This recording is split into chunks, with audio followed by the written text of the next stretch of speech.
Hello guys, this is CannibalChess, and in this video I'm going to be showing y'all a game that I played against a 1600 rated opponent today, and I'm just going to go through it, kind of show y'all what I was thinking, how I was calculating during the game, and just give y'all tips along the way that will hopefully help y'all get better at calculating as well.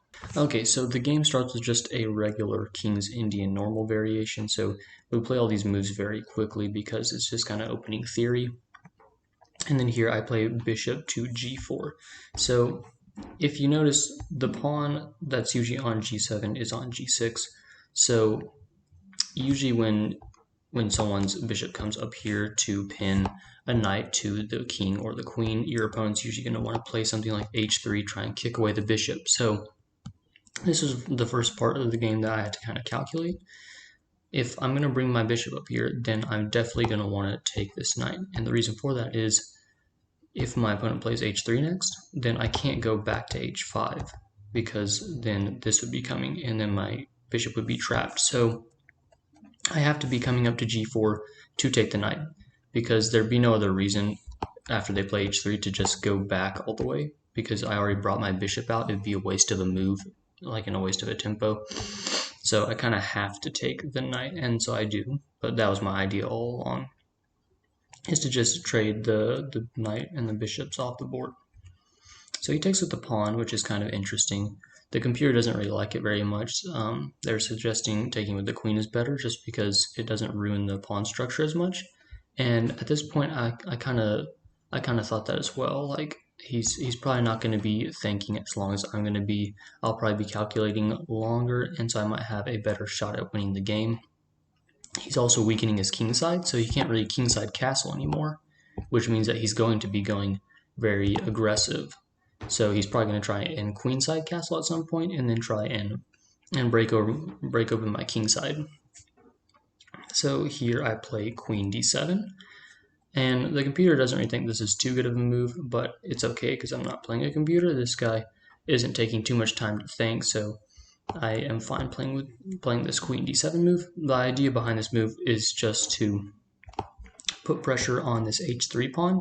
So if the rook leaves that file, then I'll probably be able to pick up the pawn, and then also be hitting this weak pawn on f3 that will only be guarded by the queen. So the queen wouldn't really be able to move at that point. So that's what I was thinking by playing this queen move. It took me 20 seconds to play the move, and then he plays his move in 2 seconds. So my first tip here is just to take your time to calculate. If you really want to get better at calculating, probably play longer games, like a 30-minute game, or for me it's a 10-minute game. Then just have time during those games to calculate. Take a few minutes or at least like 40 seconds, something like that, to calculate, especially crucial positions. So here I continue with knight to c6, just developing one of my last pieces onto the 6th rank.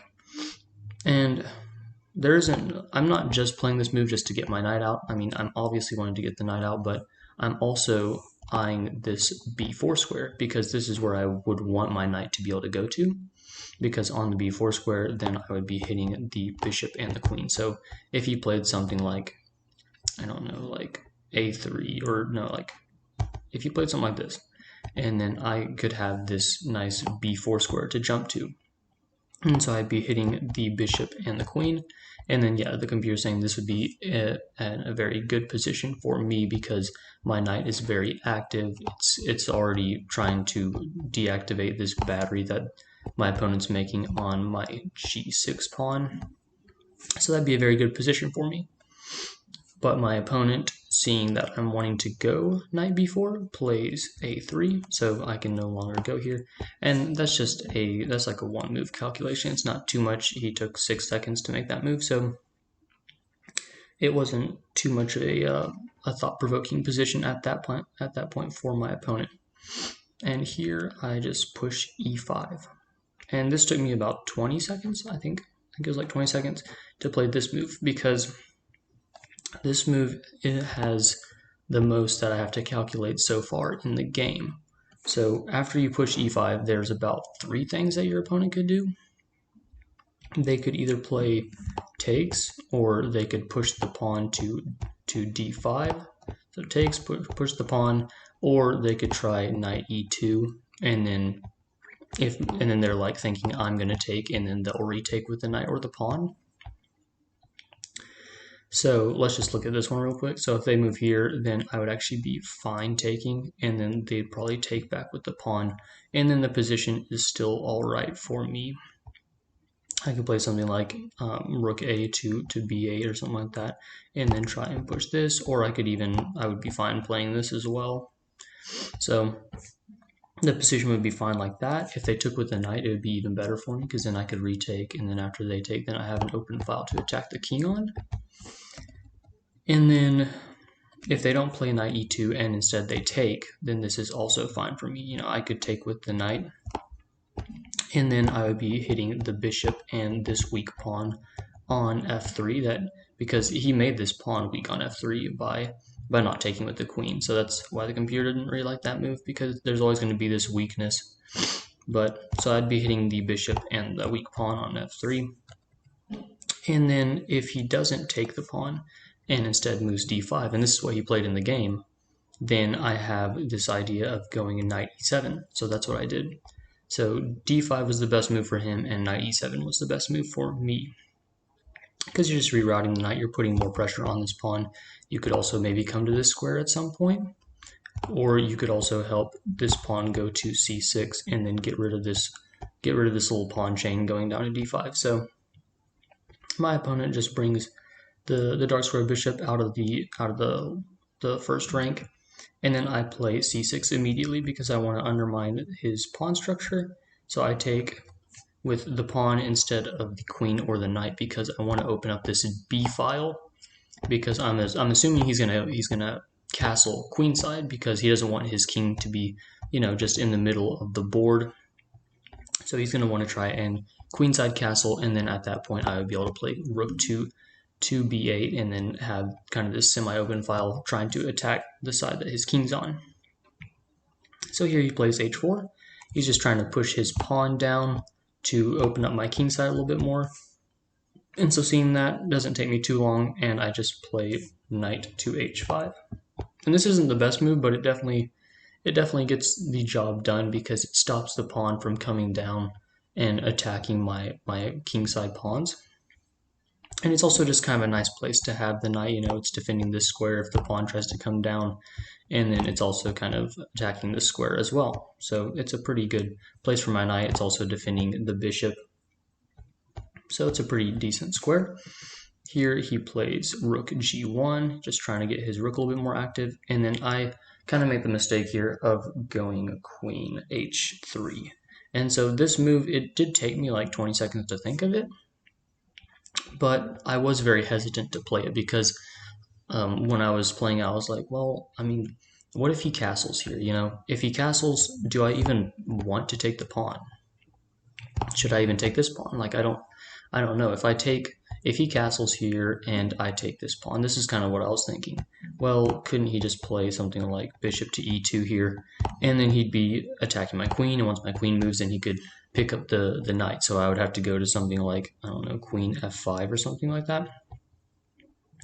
And then he could just pick up this knight, or he could pick up my queen first. So he could take my queen, and then after I retake probably with the knight, then he could just pick up this knight, and then I would have to take with the pawn, and then my position would be all open. So he'd probably have, yeah, he'd have a little bit of an advantage here. So this is kind of the stuff that I was thinking of.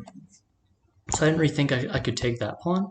And if I take this one, then that's not very good as well, because then this whole file is kind of open to attacks. So the rook could come over here at any point and then attack my queen and my knight, and then also this other rook could come to the g file.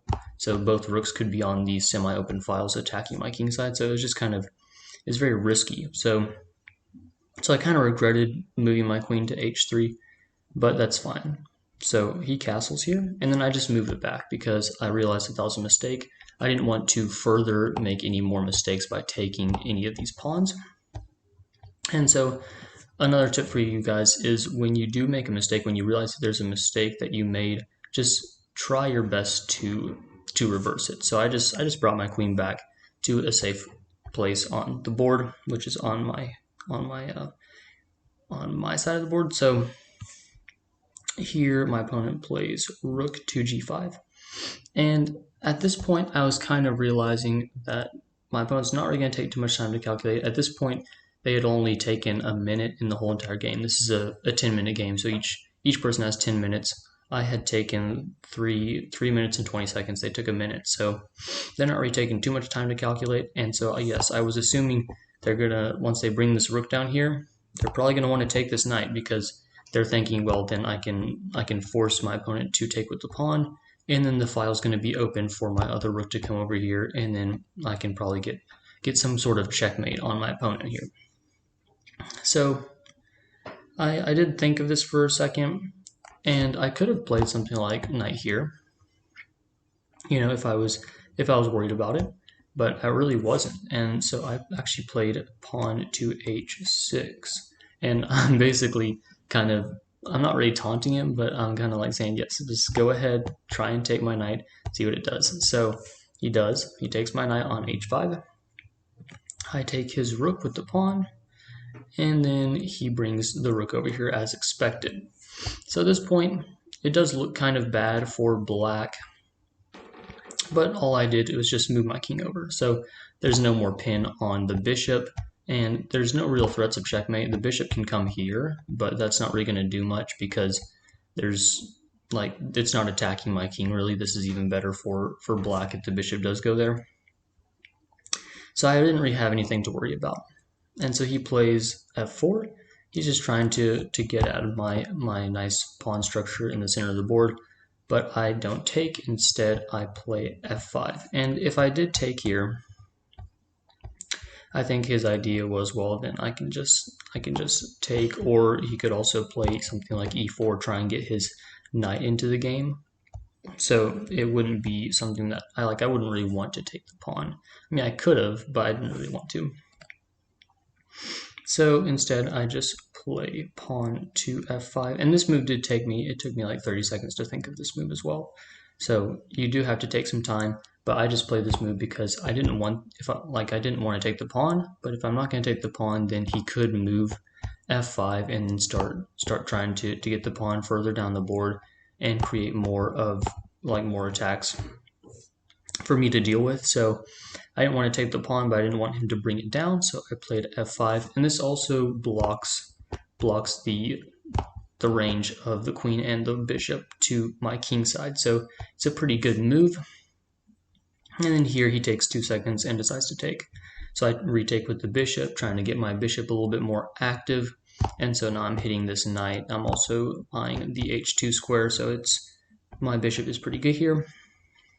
He plays knight to e4, and I think the idea that he had behind this move, it does look very strange, but he's trying to get me to take, and then once he retakes, then he thinks that he will have a very open game to try and checkmate me. So I took 30 seconds to think of taking, so I ended up taking, and I looked back at the analysis. The computer actually said that moving the knight to e4 was a blunder, which I thought it was in the game, but I just took some time to make sure it was because I didn't want to get checkmated.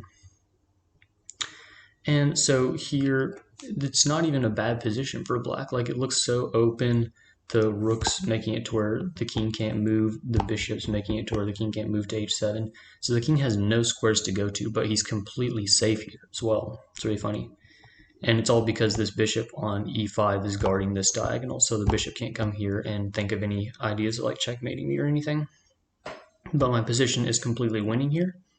So I kind of knew that, and I was just trying to figure out how to win the game. So I started by making sure that I had control of this g file, because I didn't want there to be like no square for my king to go to. So I'm just trying to get rid of the threats, because I'm up in material, so I just need to get rid of all of his threats, and then he won't have any more pieces to threaten me with. So instead of taking, he just moves the rook off the file, so I have control of that file now.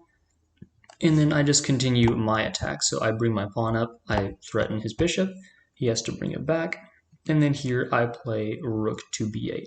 So now I'm the one pressuring him. The pawn is attacked by the bishop and the rook. I could also bring my queen into the attack if I wanted to. So here he plays pawn to b4. And so I bring my queen up here, and this isn't really too bad of a move. It's a nice square for the queen, especially if it's like this kind of position where there's only one rook on the board and my rook's already defending this entire file, so the rook can't really come over here. So it's a pretty nice square for the queen at this point in the game. And so he continues by pushing f4. He's just trying to create some counterplay. I just drop my bishop back. I want to keep it on this file because if I didn't, then he'd have this move. And then here he tries to play that anyway. I'm fine with taking. He takes back. I guess he wanted to see if like checking me would do anything, but here I'm actually fine playing a rook to g7. And he can't take because then I would retake with the king and I would be completely winning. He does have maybe this idea, but after that, then I can just play rook to g8 or even queen takes on e3. I think that's a better move. Queen takes e3 is better because then you would be forking the king and then the rook, and then you could just take the rook with the queen next move. So those are two options. So I was fine with moving rook g7 here. He tries to bring the pawn down to try and scare me by like making it to where he could like fork my rook and my knight, but I'm not really worried about it because now he just forgot about defending this pawn, so I just take the pawn. And another tip for y'all, always look at the entire position no matter what's going on on the board. You don't know like what kind of stuff what advantages you have until you look at the entire board. So the game's basically done after I take the pawn on e3. I knew I was winning. His position is just too messed up at this point. His king's completely open. My king's actually safer than his at this point, which is kind of funny, but so he continues by playing king to b2, and so now my rook is on the same file as his king, which is always a good sign. I play pawn to d4, and the computer's also saying that I could have taken on c4. I did think of this move for a few seconds because yes, it does allow the bishop to not take, because then I would retake with my queen. I would take his queen with my queen, and then I would just have more material. He would have to kind of take with the queen if you wanted to take, and then I would have this move. So his position's pretty ruined at this point, and instead I decided to play d4, and this is actually the more accurate move, so it's the best move in the position, and I was really happy to see that my paying attention to all the options paid off, and that I actually found the best continuation. So he moves the queen up, which is kind of annoying. I wanted to play rook to g2, but now I can't. So I just double up my rooks on the g file, and he just resigns here because he knows that the game's basically done. I'm going to play rook g2 the next move no matter what. He can't really defend the g file, and he can't really take my rook once I play this, because then if he takes, then I would retake with my rook. So the game is pretty much done at this point. I took 7 minutes and 17 seconds in this game. He took 3 minutes and 31 seconds. So he took about half as much time as I did. And I feel like that's why the game ended up how it did, because he didn't really take enough time to calculate everything that he should have, especially in crucial positions. He just like over here, he just sacrificed his knight without even like knowing for sure if it would work. He only took, 12 seconds on this move, because I guess he was thinking that it's intuitively correct to try and open up the file, but you need to make sure that your sacrifices mean something in the position if you're going to sacrifice an entire piece. And he'd already sacrificed his rook for a knight earlier in the game as well. So I was up just quite a bit of material, and I only had to defend this like basically one attack on my king, and also this one. So I wasn't really in any trouble throughout the entire game. And so yeah, that was my thinking throughout this game that I played against a 1600. I hope y'all enjoyed this video and it helped you know how to calculate in the future. Just make sure to take your time and process what's going on in the position and look at the entire board. So thanks for watching and have a nice day.